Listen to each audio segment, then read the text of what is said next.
Well, ladies and gentlemen, what about the ultimate horror? ISIS planting sleeper cells in America that rise up and attack the U.S. Capitol. Unthinkable, but maybe not. And Joel Rosenberg, who's been a prophet of a lot of things happening, has written a new book called Without Warning. Interesting, page-turning, chiller.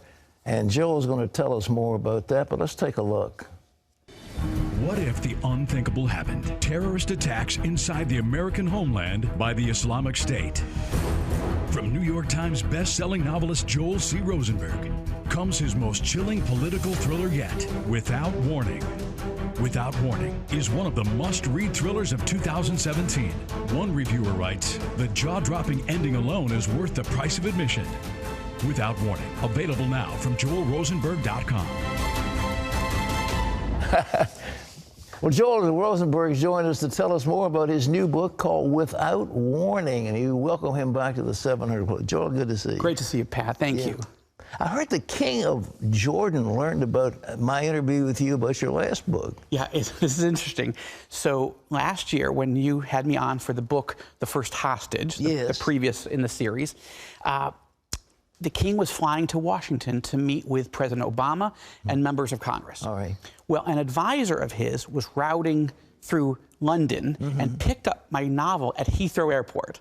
Didn't know anything about me or the book. Read the novel on the way to Washington, and he was shocked to find the King Abdullah of Jordan is a named character in the series, right? Okay. All right. When he gets to Washington, he brings the book to His Majesty and he says, "You have to read this." All right. And the king says, "Why?" "Because you're in it." He says, "What do you mean I'm in it? It's a novel, right?" Yeah. He says, "I know, but you're a character in the book." He says, "What?" Now, at that same moment, the president was canceling his meeting with King Abdullah. He was too busy. Yeah. Too busy. You and I, the next day, were together, and I said to you on the show, "Listen, this is ridiculous. The president doesn't have time for our most faithful Sunni Arab ally in the middle of a hot war against the Islamic State. This is a man we should be strengthening, encouraging." And I sort of went off during the interview, and you let me very graciously, and because it was wrong. Well, what happened is, because the president had canceled the meeting, the king had some time. So in less than 2 days, he read the novel. Yes. Then I posted a transcript of our interview on my blog. Okay. The advisor, wanting to know a little bit more about who I was, went to my website and then read the blog. Then printed out the transcript of our interview and gave it to His Majesty. And at which point, rather than me being banned from Jordan forever, because obviously this is a series in part about ISIS attacking Israel, Jordan, and the United States, rather than banning me, he invited my wife and me to come for 5 days and visit with him and his top generals to learn how they're trying to protect the kingdom from the Islamic State. All set into motion in part by yours and my interview. I'm glad I could have some part in it.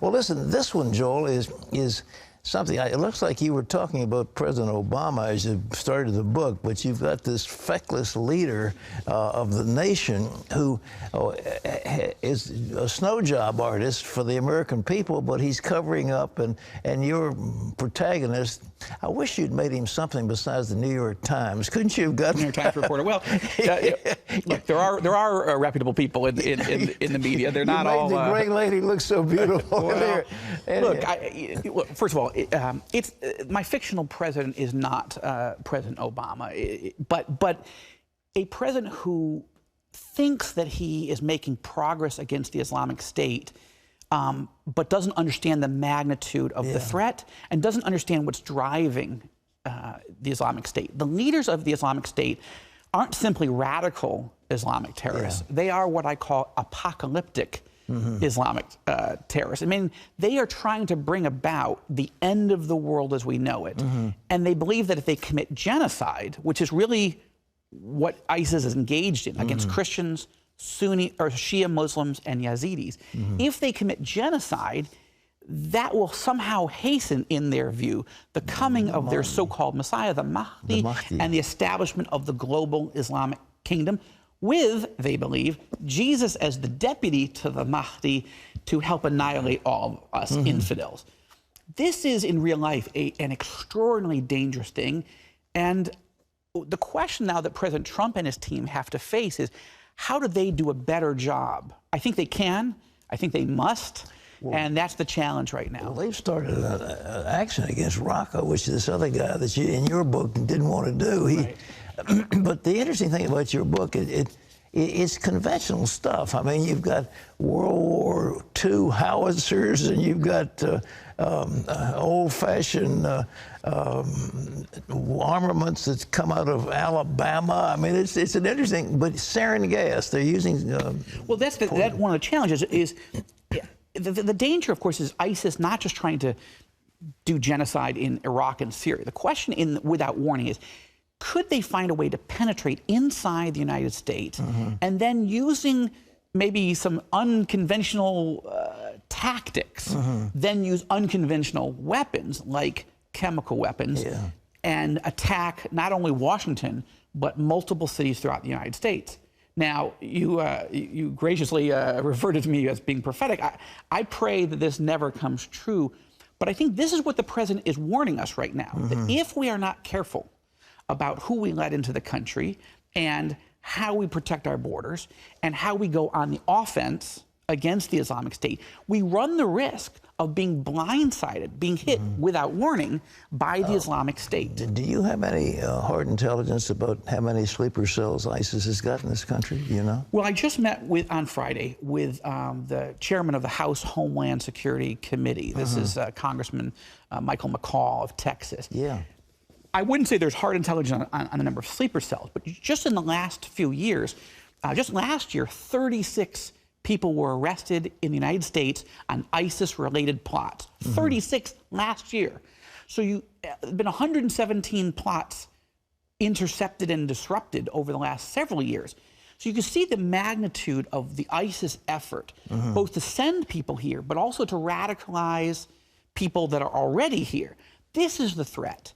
And I'm glad to see the president taking measures to improve border security, extreme vetting.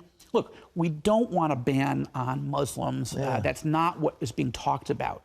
We want to strengthen our alliances with Jordan, with Egypt. I think President El-Sisi, he has his issues on human rights, the economy, but he's attacking the radicals. We need to strengthen him. Was a buddy of the Muslim Brotherhood instead of El-Sisi. El-Sisi wants to be our friend. He does, and I think that evangelicals should reach out to El-Sisi, get to know him, spend some time with him. El-Sisi is meeting with Jewish leaders. He met with Pope Francis in Rome. He's meeting with Coptic Christian leaders in Egypt, and he is fighting the radicals.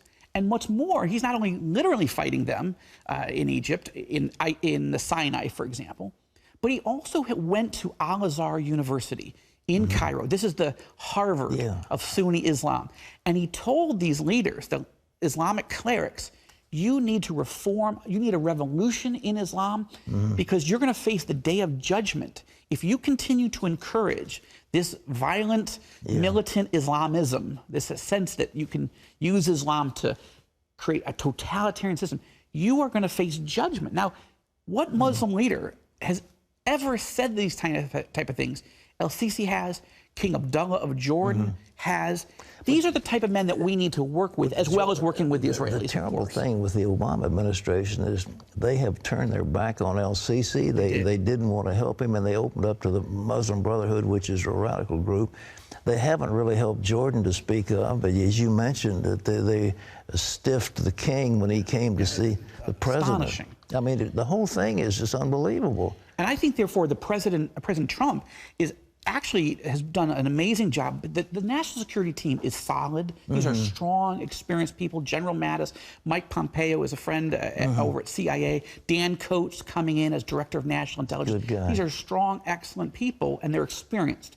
What's more, he's asked the Pentagon to put together a war strategy. Well, they've already started sending troops against Raqqa. I mean, they're going after and that's something that we didn't think President Trump would do, was to go into Syria. So that's a new development. Yeah. I am, we'll see how that plays out. I think the first step is you liberate Iraq. We've already made a commitment as Americans that that's an important country, and we put a lot of blood, sweat, tears, and treasure into Iraq. I think we're getting close now to liberating all of Iraq, we're going to need a new status of forces agreement in Iraq. What President Obama, got rid of all of our forces. No, we need U.S. forces on the ground there long term. I don't mean in fighting all the time, but making sure it doesn't become a vacuum, making sure Iran doesn't come and take over Iraq. I'm encouraged to see the president has invited leaders from 68 countries at the end of March to a Washington summit to talk about how to defeat ISIS. But there's one other thing that's important. This president is the first president in history to use the term radical Islamic terrorism. That's right. President Bush didn't use it. President Obama famously didn't use it. But once you use the term, you have both the opportunity and the responsibility to define it. We need to make clear that we're not talking about the vast majority of the Muslim people. I think the studies that we've looked at show that 90% of Muslims are not violent, but you have 7 to 10% who do support terrorism. 10% of 1.3 billion is a lot of people. That's a lot of people. It would be about half the population of the United States. So it's important for the president to say we're not talking about 90+% of the country of the Muslim world, but we are saying that this is a serious problem, and start to define. We don't mean that all Islam is radical. We mean that those who want to use Islam for terrorism, those are our threats, and it's a serious threat. As Al-Sisi says, the rest of them don't condemn. They don't dare to condemn the radicals. They're silent. They're not out condemning radical Islam. They aren't. Well, I agree that the Muslim world has been very reticent to define this problem. But I was just at the lunch where King Abdullah of Jordan spoke in Washington at the National Prayer Breakfast. There was a leadership luncheon. And he said, we have been too silent. We need to speak out. He said, this is an internal problem. This is a Muslim civil war. He describes these as khawarij. This is a term that means outlaws or criminals within Islam. Now, you can have a whole theological argument. Is this real Islam? Is it not Islam? But if Muslim leaders say, we want to fight it, we need to encourage those men, those leaders, that made their tribe increase, who speak out and fight against these threats. Thing here in this country, there were 1,000 pages in the FBI counterterrorism book that was scrubbed because they took every reference to Islam out. I mean, the Obama people didn't want to mention Islam, radical Islam, or anything about Islam. They took it all out. And the mistake there is Muslim leaders like Al-Sisi and like King Abdullah, they're saying, listen, it's not all Islam, but these are our criminals. These are our outlaws. So this is why this novel is a way of helping people, first of all, stay up all night reading. I want to entertain. I want to, and there's a spiritual journey in this story also. But at the same time, it sort of shows the picture of when you have a leader, when you have leaders who won't take the threat seriously or think that they are, but they're not being decisive. The danger is this threat comes inside the homeland, and then the next part of the book, as you know, I won't give it away, but the hunt for the to take out the leaders of ISIS. It's working with our Arab and Israeli allies. That's something we need to do while we protect ourselves from this book ever happening. And I did say I was with the vice president a few weeks ago, I said, okay, it's all on your guys' shoulders now. You know, I write these fictional books, but you guys need to really get the job done. Well, the book is called Without Warning. You know, Joel, I said at the beginning, I was in Korea with the Marines, and thank you for your service. I served under MacArthur, actually, when I was in Japan for a while, and he was still in charge of things. If we'd listened to him, we wouldn't have this problem today, but it's surfaced on the Korean Peninsula, and it's very dangerous. They've got extraordinary nuclear capabilities. They've got missile, they're launching, and they're aiming at the United States. We wouldn't have had that if we'd done the job. So you've got to clean house on these people. You can't leave them there. I was just in South Korea about a year and a half ago. It was my first time. They took me up to the DMZ. We went into those tunnels. We had a chance to look at the forces.